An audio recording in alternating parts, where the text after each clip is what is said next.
ప్రస్తుతం BRS party పరిస్థితి ఏంటి? కేసీఆర్ గారు, రేవంత్ రెడ్డి గారి మధ్యలో అసలు ఏం జరుగుతుంది? అండ్ బీఆర్ఎస్ పార్టీ మరి ఎవరికి మద్దతు ఇవ్వబోతుంది అనే విషయాలు అయితే తెలుసుకుందాం. దీని గురించి అయితే మాట్లాడేందుకు ప్రస్తుతం మనతో పాటు సీనియర్ జర్నలిస్ట్ సిఎస్ రావు గారు ఉన్నారు. నమస్తే అండి. నమస్తే సార్, ప్రస్తుతం బీఆర్ఎస్ పార్టీ పరిస్థితి ఏంటి? కేసీఆర్ గారు, రేవంత్ రెడ్డి గారి మధ్యలో అసలు ఏం జరుగుతుంది? మరి బీఆర్ఎస్ పార్టీ రాబోయే రోజుల్లో ఎవరికి మద్దతుగా ఉండబోతుంది? ఇప్పుడు తెలంగాణలో మనం కాంగ్రెస్ పార్టీ రాజకీయాల్ని, ప్రత్యేకించి రేవంత్ రెడ్డి గారి రాజకీయాన్ని, అలాగే కేసీఆర్ గారి రాజకీయాన్ని అబ్జర్వ్ చేస్తే ఎవరికి వాళ్ళే సైలెంట్గా ఉన్నారు. వాళ్ళిద్దరు ముఖాముఖి ఇప్పటి వరకు మాట్లాడుకోవాలి. తర్వాత డైరెక్ట్గా కేసీఆర్ గారు రేవంత్ రెడ్డి గారి పేరుతోటి విమర్శలు చేసినటువంటి దాఖలాలు కనిపించట్లా. రేవంత్ రెడ్డి గారు కూడా ఈ మధ్య కాలంలో కేసీఆర్ గారిని నువ్వు మాట్లాడదాము అసెంబ్లీకి అంటున్నారు తప్పితే అంతకు మించి ఏం మాట్లాడట్లా.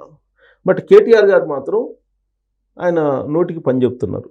రేవంత్ రెడ్డి గారిని రకరకాలుగా అవలోగాడని, ఆ తర్వాత జోకర్ అని, ఇట్లా రకరకాలు మాట్లాడుతున్నారు. తెలంగాణ సమాజం అబ్జర్వ్ చేస్తూ ఉంది.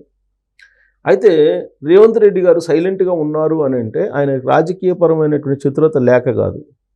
ఇప్పుడు ఆయన అనుసరిస్తున్నటువంటి రాజకీయ వ్యూహాన్ని కనుక గమనిస్తే బీఆర్ఎస్ పార్టీ పునాదుల్ని కదిలిచ్చేలాగా కనిపిస్తోంది. ఎలా అని అంటే జస్టిస్ సుదర్శన్ రెడ్డి గారిని ఉపరాష్ట్రపతి అభ్యర్థిగా ఇండి కూటమి ఎంపిక చేసింది. ఇండి కూటమి మద్దతుతోటి ఆయన ఇండిపెండెంట్గా బరిలో ఉన్నారు. తెలంగాణకు సంబంధించినటువంటి లీడర్ అతను, తెలంగాణకు సంబంధించినటువంటి జస్టిస్ సుదర్శన్ రెడ్డి గారు. ఇప్పుడు తెలంగాణ సంబంధించినటువంటి సుదర్శన్ రెడ్డి గారికి మద్దతు ఇవ్వాలన్నా పని లేదా బీఆర్ఎస్ పార్టీ తేల్చుకోలేని పరిస్థితుల్లో ఉంది. ఒకవేళ మద్దతు ఇస్తే ఏమవుతుందో తెలుసు. మద్దతు ఇవ్వకపోతే తెలంగాణ వాదానికి కంప్లీట్గా పక్కన పడేసినట్టే కేసీఆర్ గారు. ఇప్పటికే పక్కన పడేశారు అనేటువంటిది ఉంది. ఆయన ఎప్పుడైతే టీఆర్ఎస్ పార్టీని బీఆర్ఎస్ పార్టీకి చేశారో తెలంగాణ అనేది ఆయన డిక్షనరీలో లేదు. ప్రజెంటు ఆయన తెలంగాణ వాదాన్ని పక్కన పెట్టేశారు అనేది తెలంగాణ ఉద్యమకారులే చెబుతున్నారుగా. తెలంగాణ సెంటిమెంటు అనేది దాన్ని పక్కన పడేశారు, కాడి కింద పడేసి ఆయన దేశకీ నేత అయిపోయారు. కాబట్టి తెలంగాణతో ఆయనకు సంబంధం లేదు అనేది ఒకటి అనిపిస్తుంది. అసలు బీఆర్ఎస్ పార్టీ పునాదులు ఎక్కడి నుంచి వచ్చినాయి? ప్రాంతీయవాదం మీద పునాదులు నిర్మించారు. ఆ సెంటిమెంట్ మీద 2 సార్లు సీఎం అయ్యారు ఆయన, 3వసారి ఓడిపోయారు. ఆ సెంటిమెంటే బలహీనపడినప్పుడు ఇక నా పార్టీ నిలబడుతుందా? పోనీ సామాజిక వర్గ పరంగా నిలబడుతుందా? సామాజిక వర్గం తీసుకుంటే వెలమ సామాజిక వర్గం ఎంత ఉంది? 0.4% ఉందని చెప్తారు తెలంగాణలో. మరి సామాజిక బలం పరంగా అయితే పార్టీ నిలబడదు. ప్రాంతీయంగా సెంటిమెంట్ ఉండాలి. సెంటిమెంట్ బలహీనపడింది. మరి ఇంకా ఎక్కడ నిలబడుతుంది పార్టీ? ఏ కోణం నుంచి నిలబడుతుంది ఆ పార్టీ? సో ఇప్పుడు ఒక అగ్ని పరీక్ష బీఆర్ఎస్ పార్టీకి. సరే, బీఆర్ఎస్ పార్టీని టీఆర్ఎస్ పార్టీని బీఆర్ఎస్ పార్టీగా మార్చుకున్నారు. తెలంగాణ అనే పదాన్ని లేకుండా చేశారు. నాది ఫక్తు రాజకీయ పార్టీ అన్నారు, ఉద్యమ పార్టీ కాదన్నారు. నాది తెలంగాణ రాష్ట్రానికి సంబంధించిన పార్టీ కాదు, నాకు తెలంగాణ మోడల్ చూపించి నేను దేశ రాజకీయాల్లోకి వెళ్తానని చెప్పారు. ఇవన్నీ విన్నారు తెలంగాణ సమాజం. అసలు తెలంగాణ మీద ఇతనికి ఎంత అభిమానం ఉంది అనేదానికి ఒక పెద్ద అగ్ని పరీక్ష, లిట్మస్ టెస్ట్. ఇప్పుడు సుదర్శన్ రెడ్డి గారికి కనుక మద్దతు ఇవ్వకపోతే తెలంగాణతోటి అసలు సంబంధాలు తెగిపోయినట్టే బీఆర్ఎస్ పార్టీకి భావించాల్సి వస్తుందని చెప్పి రేవంత్ రెడ్డి గారు చెప్తున్నారు. రేవంత్ రెడ్డి గారు గోల్ చేశారు, ఆ గోల్లో వేశారు బీఆర్ఎస్ పార్టీని. ఎప్పుడో చెప్పారు రేవంత్ రెడ్డి గారు, ముఖ్యమంత్రి అయిన తొలి రోజుల్లోనే ఆయన ఇచ్చినటువంటి ఇంటర్వ్యూలోనే, ఆట నేను మొదలు పెట్టను, ఆట వాళ్ళు మొదలు పెడితే ఎండింగ్ చేసేది మాత్రం నేనే అని చెప్పాడు ఆయన. సో ఇప్పుడు ఆట మొదలుపెట్టింది ఎవరు? BRS party. ఎలా మొదలుపెట్టారు? రేవంత్ రెడ్డి ముఖ్యమంత్రిగా ఉండడు, ఆయన చీతో ఊడిపోయే ముక్కు, ఎన్ని రోజులు ఉంటాడు, ఎన్ని నెలలు ఉంటాడు, ఇలా చెప్పుకుంటూ వచ్చారు. ఇప్పుడు దానికి ఆట వాళ్ళు మొదలుపెట్టారు, గేమ్ స్టార్ట్ అయింది. ఇప్పుడు ఎండ్ స్టేజ్లోకి వచ్చిందని చెప్పి కాంగ్రెస్ పార్టీ భావిస్తుంది. బీఆర్ఎస్ పార్టీ ఎండ్లో ఉంది, ఎండింగ్ గేమ్ ఆడుతుంది, ఆఖరాట ఇది. ఈ ఉపరాష్ట్రపతి ఎన్నికలే ఆఖరాట బీఆర్ఎస్ పార్టీకి అని చెప్పి కాంగ్రెస్ పార్టీ చెప్తుంది. ఎందుకు ఆఖరాట అంటే తెలంగాణ రాష్ట్రానికి సంబంధించినటువంటి జస్టిస్ సుదర్శన్ రెడ్డి గారికి కనుక మద్దతు ఇవ్వకపోతే ఇక ఆ పార్టీకి తెలంగాణకి సంబంధం లేదని చెప్తున్నారు. అలాంటప్పుడు అక్కడ ఆ పార్టీ ఎక్కడ నిలబడుతుంది? సామాజిక వర్గం పరంగా నిలబడదు, బలమైన సామాజిక వర్గం కాదు. ఆర్థికంగా బలంగా ఉన్నప్పటికీ కూడా జనాభా ప్రాతిపదికన బలంగా లేనటువంటిది కాబట్టి నిలబడదు. మరి ప్రాంతీయ ఈ సెంటిమెంట్ అనేది ఉండదు. తెలంగాణ అనేటువంటి ట్యాగు ఆ పార్టీకి నిలబడదు అనేది కాంగ్రెస్ పార్టీ వాళ్ళు ఇప్పుడు చెప్తూ ఉన్నారు. అందుకే రేవంత్ రెడ్డి గారు పదే పదే నిన్న మొన్న చెప్తున్నారు, తెలంగాణ రాష్ట్రానికి సంబంధించి జస్టిస్ సుదర్శన్ రెడ్డి కనుక మీరు ఓట్లు వేయకపోతే బీఆర్ఎస్ పార్టీకి తెలంగాణతో సంబంధం లేదు అని భావించాల్సి ఉంటుందని చెప్తున్నారు. నేనే వెళ్ళి కేసీఆర్ గారి దగ్గర ఫామ్ హౌస్లోకి వెళ్ళి నేనే వెళ్ళి సుదర్శన్ రెడ్డి గారికి ఓట్లు వేయమని చెప్పి అడుగుతానని చెప్పి చెబుతున్నారు.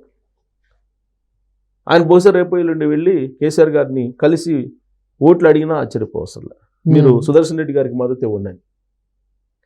అలాగే తెలుగు రాష్ట్రాలు, తెలుగు ప్రాంతం అనే సెంటిమెంట్ని కూడా చెప్తూ తెలుగుదేశం పార్టీ, జనసేన ఇవి కూడా సుదర్శన్ రెడ్డి గారికి మద్దతు ఇవ్వాలని చెప్పి అడుగుతున్నారు రేవంత్ రెడ్డి గారు.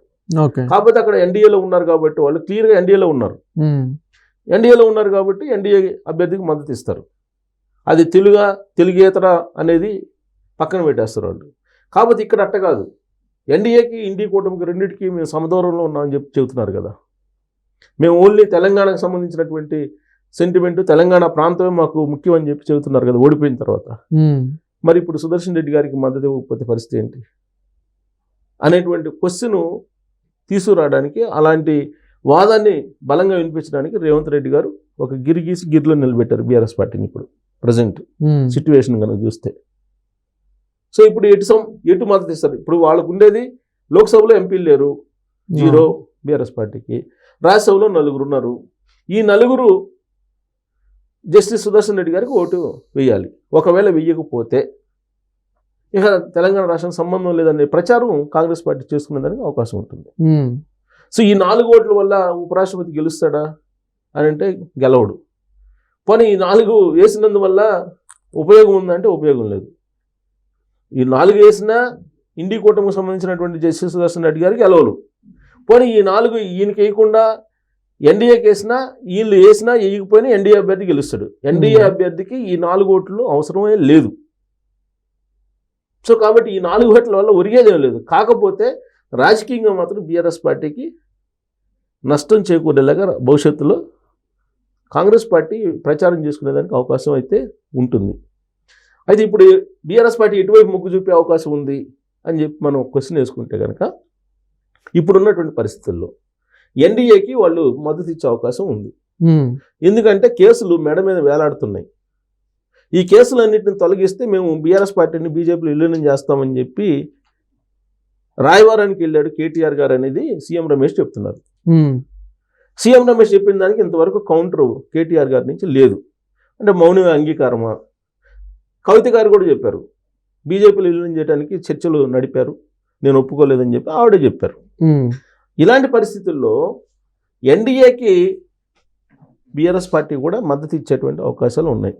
అది జరిగితే బీఆర్ఎస్ పార్టీ తెలంగాణతోటి సంబంధం లేనటువంటి పార్టీ అని ప్రచారం చేసుకునేదానికి కాంగ్రెస్ పార్టీకి అవకాశం లభిస్తుంది. ఇది రేవంత్ రెడ్డి గారు గీసినటువంటి అతిపెద్ద స్కెచ్. దీంట్లో బీఆర్ఎస్ పార్టీ పడిపోయింది. బహుశా రేపు ఎల్లుండో కేసీఆర్ గారిని కలిసి సుదర్శన్ రెడ్డి గారికి ఓట్లేమని చెప్పి అడిగితే అడగొచ్చు కూడా. వెళ్తానని చెప్పి కూడా చెప్పారు, సంకేతాలు కూడా ఇచ్చారు. అవసరమైతే నేనే వెళ్ళి కేసీఆర్ గారి దగ్గరికి వెళ్ళి నేను మాట్లాడతాను అని చెప్పారు. సో ఇంకొకటి, దీనికన్నా ముందు ఉపరాష్ట్రపతి అభ్యర్థిని ఎంపిక చేయకముందు ఇంకొక ప్రతిపాదన కూడా తీసుకొచ్చారు. బండారు దత్తాత్రేయ గారిని కనుక ఉపరాష్ట్రపతి అభ్యర్థిని చేస్తే ఎన్డీఏ కూటమి ఇండియా కూటమితో కూడా మాట్లాడి ఏకగ్రీవం చేసుకునే దానికి కూడా నేను ప్రయత్నిస్తానని కూడా రేవంత్ రెడ్డి గారు చెప్పారు. అంటే ముందు నుంచే చాలా ఎత్తుగడలు వేస్తూ వచ్చాడు ఆయన. వేస్తూ వచ్చి ఇప్పుడు బీఆర్ఎస్ పార్టీని ముగ్గులోకి దించారని చెప్పేసి అనుకోవచ్చు. Thank you sir. Thank you.